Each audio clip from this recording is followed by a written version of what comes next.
20세 이하 월드컵이 오늘 전주에서 개막합니다. 4강 신화 재현을 노리는 우리 대표팀은 잠시 후 기니를 상대로 조별리그 첫 경기를 치릅니다. 농협이 32억 원을 들여서 지은 건물이 애물단지로 전락했습니다. 농축협 점포 간 거리 제한 규정을 고려하지 않고 무작정 건물을 지으면서 벌어진 일입니다. 도로 점용 허가도 받지 않고 무단으로 설치된 헌호 수거함이 사람과 차량의 통행을 방해하고 도시 미관까지 해치고 있습니다. 현대중공업이 오는 7월 군산 조선소의 폐쇄를 결정한 가운데 조선소 정상화를 약속한 문재인 대통령의 공약이 실현될지 관심이 모아지고 있습니다. 즐거운 저녁 시간 보내고 계십니까? JTBC 8시 뉴스입니다.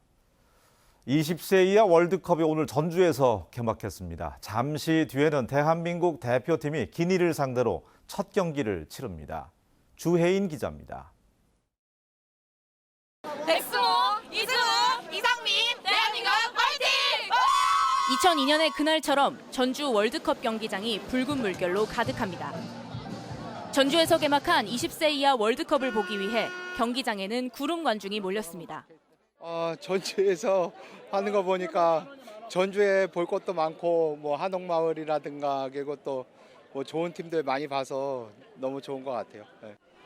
잠시 뒤에는 신태용 호가 이끄는 20세 이하 월드컵 대표팀이 기니를 상대로 첫 경기를 갖습니다.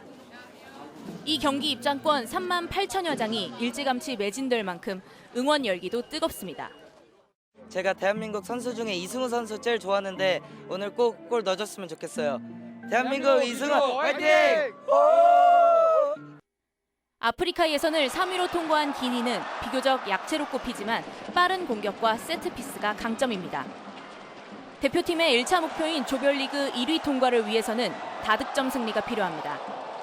신태용 감독은 멕시코 대회 4강 신화를 넘어 세계를 깜짝 놀라게 만들겠다며 자신감 있는 출사표를 던졌습니다.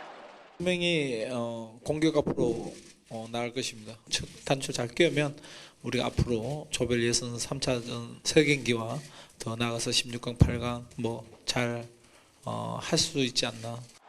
죽음의 A조에 속한 우리 대표팀은 오는 23일 전주에서 아르헨티나, 26일 잉글랜드와 차례로 격돌합니다. 전주 월드컵 경기장에서는 오는 31일 16강전과 다음 달 4일과 8일에는 각각 8강전과 4강전이 열립니다. JTBC 뉴스 주혜인입니다. 익산의 한 단위 농협이 30억 원을 들여서 지은 건물이 점포 간 거리 제한 규정에 묶여서 제 역할을 못하고 있습니다. 인근에 또 축협 점포가 있기 때문인데요. 어설픈 업무 추진에 예산만 낭비했다는 비난이 커지고 있습니다. 김진영 기자가 취재했습니다. 지난 2012년에 완공된 익산의 한 단위 농협 건물입니다. 50년 가까이 된 옛 건물이 안전진단 결과 2등급 판정을 받자 새로 지어졌습니다. 당초에는 농산물 판매센터와 금융 업무를 맡는 신용 점포가 들어설 예정이었지만 현재는 농산물 판매센터만 운영되고 있습니다. 100m가량 떨어진 곳에 축협 신용 점포가 있다 보니 농축협 점포 간 거리 제한에 묶여 신용 점포를 개설하지 못하고 있습니다. 농협과 축협 사이의 과잉 경쟁을 막기 위해 만들어진 신용 점포 간 거리 제한 규정에 따르면 읍면 지역의 경우 500m를 넘어야 합니다. 농협이 건축 당시에 이 같은 규정을 무시한 채 공사를 강행한 탓이 큽니다. 그때 규정을 좀 잘 지켰으면 좋았을 텐데 그 부분에서 저희들이 어떤 저 일을 추진했던 부분이 조금 저때 원칙을 잘 지켰더랍니다. 이렇다 보니 멀쩡한 신청사를 비워놓고 안전 문제가 심각한 옛 건물에서 금융 업무를 처리하고 있습니다. 금융원 이쪽이고 경제사업부는 저 우회입니다. 여기서 한 500m 떨어진 부분인데 그쪽에서 이제 어떤 시장 보고 또 이쪽 와서 금융 보고 이중에 그런 것들이 주민들이 아주 불편한 점이 있죠. 농협은 뒤늦게 축협을 설득해 신용 점포 개설을 추진하지만 동의를 얻기가 쉽지 않은 상황입니다. 30억 원이 넘는 막대한 돈이 들어간 건물이 제 역할을 못한 채 애물단지로 전락하고 있습니다. JTBC 뉴스 김진영입니다. 평소 잘 입지 않은 옷을 정리하면서 집 주변 헌호 수거함에 넣어보신 적 있으실 텐데요. 그런데 상당수 수거함은 허가를 받지 않고 도로를 무단으로 차지한 것들이어서 적지 않은 문제를 낳고 있습니다. 나금동 기자가 전합니다. 전주시 팔복동에 있는 한 원룸촌. 한쪽 길가에 헌옷 수거함이 자리를 차지하고 있습니다. 주위를 한번 살펴보실까요? 쓰레기들이 수북히 쌓여 있고 불법 홍보물들도 곳곳에 붙어 있습니다. 미관 문제는 물론 사람과 차량의 통행에 걸림돌이 되는 일도 적지 않습니다. 문제는 자원을 재활용한다는 좋은 뜻이 있다지만 수거함의 상당수는 도로 점용 허가도 받지 않은 채 무단으로 설치됐다는 겁니다. 상당 부분이 도로 사용 전용을 내지 않고 개인이 운영하고 있는 것으로 알고 있는데 현재 전주 지역에 설치된 것으로 추산되는 헌옷 수거함만 대략 2,000개.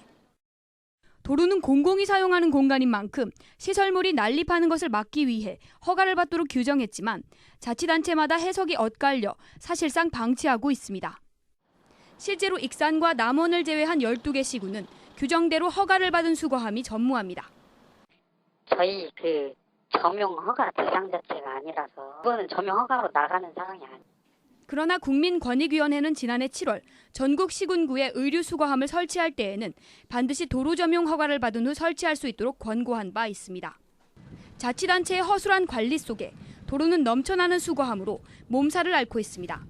JTB 뉴스 나금동입니다.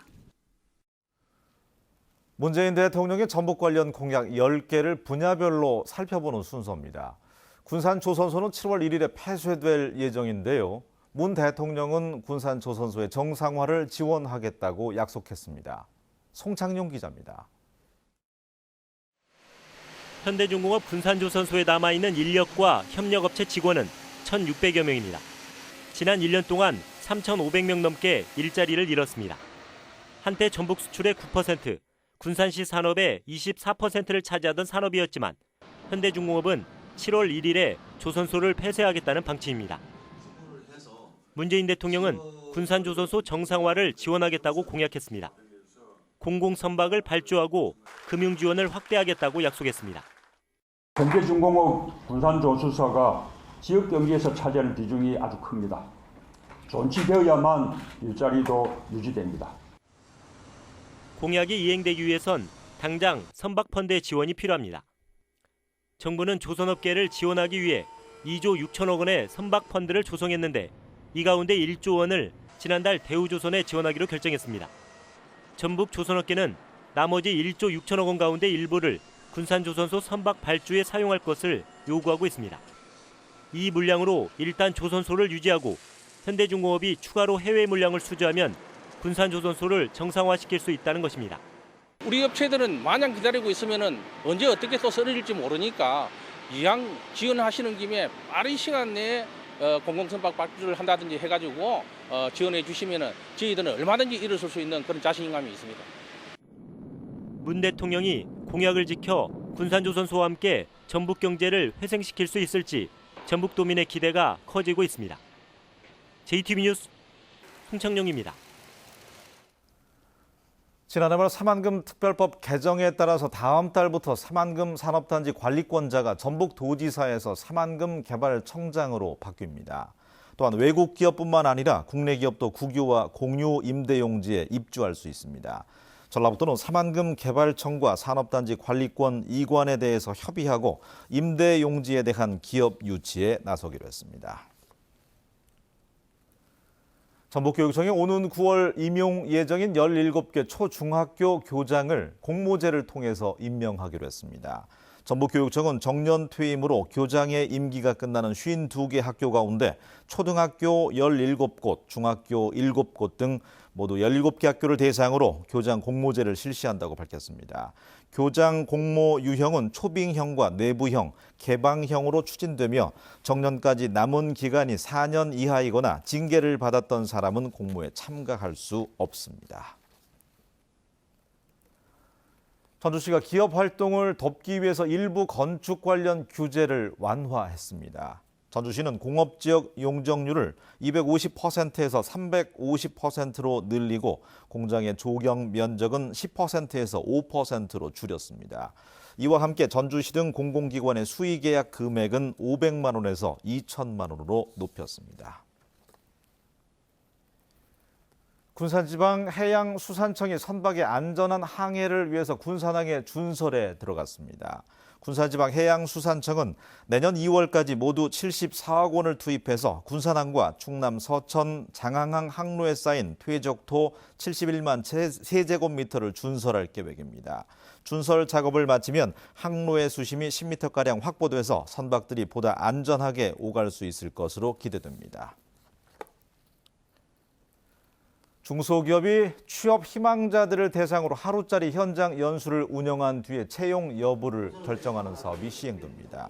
전북지방중소기업청은 특성화고와 취업지원단체를 대상으로 일일 현장 연수 면접 사업을 실시하기로 하고 이달 말까지 참가 단체를 모집합니다.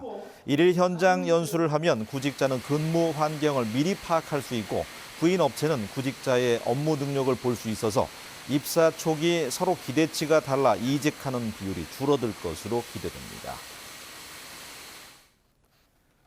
어젯밤 10시 반쯤 군산시 조촌동에 있는 다가구 주택 주차장에서 불이 났습니다. 이 불로 주민 20여 명이 대피하고 일부 주민들이 연기를 마셔서 병원에서 치료를 받았습니다. 또 주차된 차량 석 대가 전소되고 차량 넉 대가 불에 그을리는 등 소방서 추산 5,900만 원의 재산 피해가 났습니다. 경찰과 소방당국은 주차장에 있던 화물차 적재함에서 불길이 시작됐다는 목격자의 말에 따라서 정확한 화재의 원인을 조사하고 있습니다. 날씨입니다. 전북은 오늘 남원의 낮 기온이 28도까지 오르는 등 초여름 날씨가 이어졌습니다. 일요일인 내일도 대체로 맑겠습니다. 아침 기온은 9도에서 14도, 낮 기온은 26도에서 29도의 분포로 일교차가 10도 이상 벌어지겠습니다. 내일 미세먼지 농도는 보통 수준이 예상됩니다.